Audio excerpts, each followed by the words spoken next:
Good morning. I am from Department of Civil Engineering from Mahavir Institute of Technology and Science, Chardhan, Pali. We'll be giving a presentation on Euler's crippling load for column. So let's start. First of all,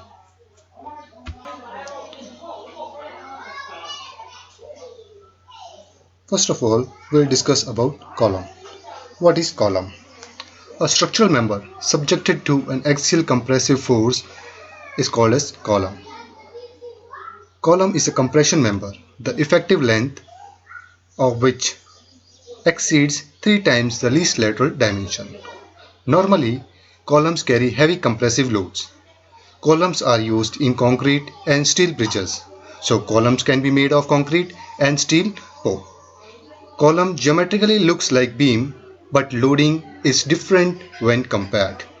So the least lateral dimension is that dimension. Suppose we have two sides of a square or a rectangle A and B. If A is 200 mm and B is 300 mm, then the least lateral dimension is A, which is 200 mm. So the effective length of which 3 times the least lateral dimension. If it's greater than 3 times the least lateral dimension, then that member is known as column. Otherwise, that member will be known as a strut or a pedestal. You can see not a strut but a pedestal. Types of column. We generally have three types of column. The number one is short column, and number two is long column, and the third is intermediate column. Here I am discussing only two columns, that is short column and the long column.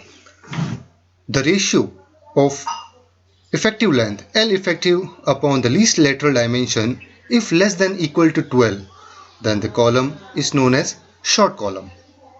If the ratio of least L effective, if the ratio of effective length upon least lateral dimension is greater than 12, then the column is known as long column. So L effective is that length between the zero moments. That is, the distance between the zero moments of the column is known as L effective. We may also classify columns as a long column, short column, and intermediate column on the basis of minimum radius of gyration. So that previous was on basis of the least lateral dimension. Now we are describing them on the basis of minimum radius of gyration. So if the ratio of effective length upon minimum radius of gyration is greater than 50, that is known as long column, where LE is the effective length of column and R minimum is the minimum radiation of gyration. So what is radius of gyration? Radius of gyration is defined as the imaginary distance from the centroid at which the area of cross section is imagined to be focused at a point in order to obtain the same moment of inertia, where it is given by R. The radius of gyration, here we are giving it by or denoting it by R, where R equals to under root I by A, and I is the moment of inertia and A is the area of cross section, which is described later. Short column. The ratio of effective length upon minimum radius of gyration, if less than 50, that is known as short column. Here we also have a crushing load. The load at which short column fails by crushing is called as crushing load. I would like to say that generally the short column fails by crushing and the long column fails by buckling. So we move on the next slide. Failure of column. Column may fail in one of the three conditions. Number one, compression failure of concrete or steel reinforcement. That is, either failure will be of concrete or will be due to compression of steel reinforcement. Number two is buckling, and number three is combination of buckling and compression failure. As I discussed earlier, short column fails by crushing of concrete and the long column fails by buckling of concrete. Both the points are very important considering your syllabus. Moving to the next slide. Here the real world examples. A chair with a long column is shown. You can see here on the cursor that the least lateral dimension, if this column is circular, then the least lateral dimension is the diameter. So the diameter is very small, or you can say small in comparison to the length or the height. So this is a long column. Similar examples you can see in the real world, in the assembly halls, White House pillar, columns of the parliament, etc. Moving to the next slide. Column end conditions and effective length. So describing column, it's most important to describe the end condition and its effective length. So there are four end conditions. There are four end conditions. Number one is both end hinged. Number two, both end fixed. Number three, both end hinged and other fixed. And one end fixed and other hinged. So one end fixed and other hinged, that means a cantilever. Here LE for the different support condition. Effective length, here we are showing the effective length for the different support conditions. See, here we are in the figure 1. One end fixed and one end free. So here it's fixed and the other end is free. When we are imposing a load P, axial load P, then the least L effective, you can say L effective equals to 2L. That is for cantilever, L effective equals to 2L, where L is the length of column, or you can say height of the column, and this is the total length. L effective, that is the points of zero bending moment. Number two is both ends pinned. See, your A point and B point both are pinned. So the L effective will be equal to L. So total L is equals to L effective, which is equals to the original length, L effective. Number three is one fixed end and other pinned. See, here A end is pinned and B end is fixed. So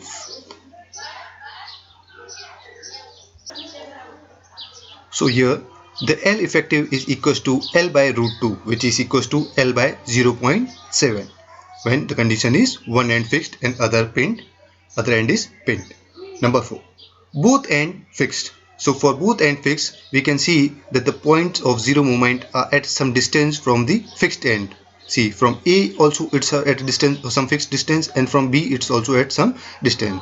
So L effective is equals to L by 2, that is equals to 0.5 L. So here are the four end conditions which we have to remember. L effective equals to 2L when one end is fixed and other end is free. L effective equals to L when both ends are pinned.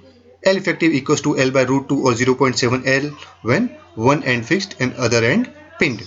When L effective equals to 0.5 L or L by 2 when both ends are fixed. Moving to next slide. Slenderness ratio.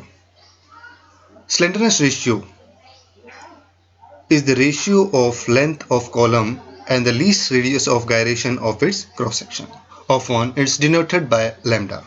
It is used for finding out the design load as well as in classifying various columns. How in classifying various columns? That is the short column or the long column or an intermediate column.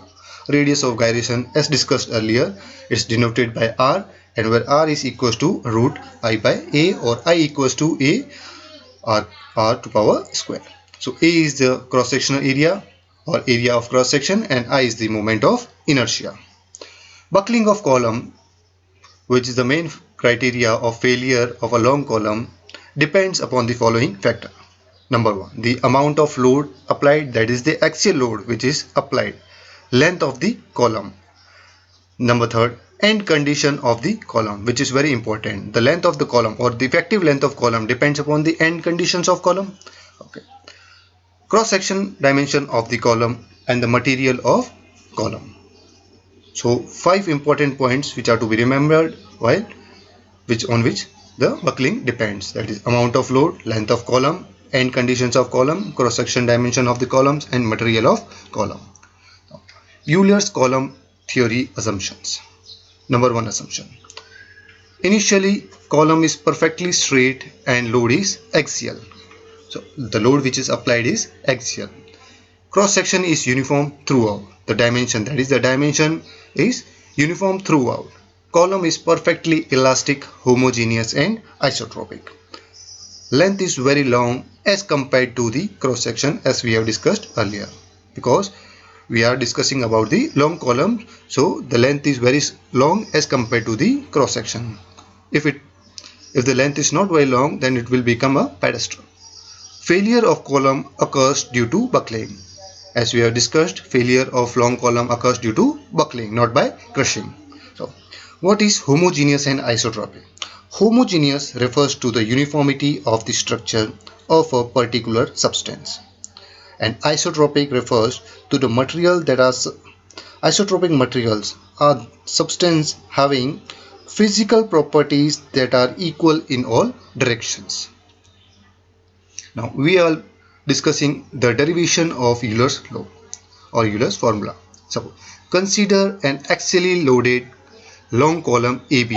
Here's the A point and here's the B point of a length L. The total length from A to B is L. Its both end A and B are hinged. Here B end is hinged and A end is hinged. Due to axial compressive load P, let the deflection at a distance x from A be y. So here is we are measuring a distance x from A point, and this deflection, this you can see on the cursor, the deflection here is y. So the bending moment at that section is given by d square y upon dx square equals to P upon EI, or sorry, d square y upon dx square into EI equals to minus P into y, where the negative sign on the right hand side, since as x increases, curvature decreases. So d square y upon dx square plus Py upon EI equals to 0. So this is the linear differential equation whose solution is given as y equals to C1 cos x root P upon EI plus C2 sin x P under root P upon EI. Let's put this equation as number 1. Here C1 and C2 are the constant of integration. They can be found using the boundary conditions. How? At x equals to 0 and y equals to 0, we get C1 equals to 0 from equation 1. Also, at x equals to L, y equals to 0, we get C2 into sin L root P upon EI equals to 0. So if C2 equals to 0, then y at any section is 0, which means there is no lateral deflection, which is not true. Therefore, sin L upon root P upon EI equals to 0. So sin L root P upon EI equals to 0, from which L upon root P upon EI comes out to be 0 and pi. So we are having the value of two values 0 and pi. Taking least non-negative value, we get L upon root P upon EI equals to pi, because if we are taking the value 0, then all the whole term will be equals to 0. So we are taking the value as pi. Squaring both the sides and simplifying, we will get PE equals to pi square EI upon L square. This load is known as this load is called as a critical or buckling load or a crippling load. So Euler's crippling load is given by PE equals to pi square EI upon LE square, where this LE is equals to L effective. This depends upon the different end conditions. So if we are given different end conditions, so different PE will be calculated using the different end conditions. So effective length will be different for different conditions, where E is the modulus of elasticity, which is measured in MPa. I is the moment of inertia measured in mm4. LE is the effective length of column measured in mm. It's also known as critical buckling load. I hope you would have understand all this. Thank you.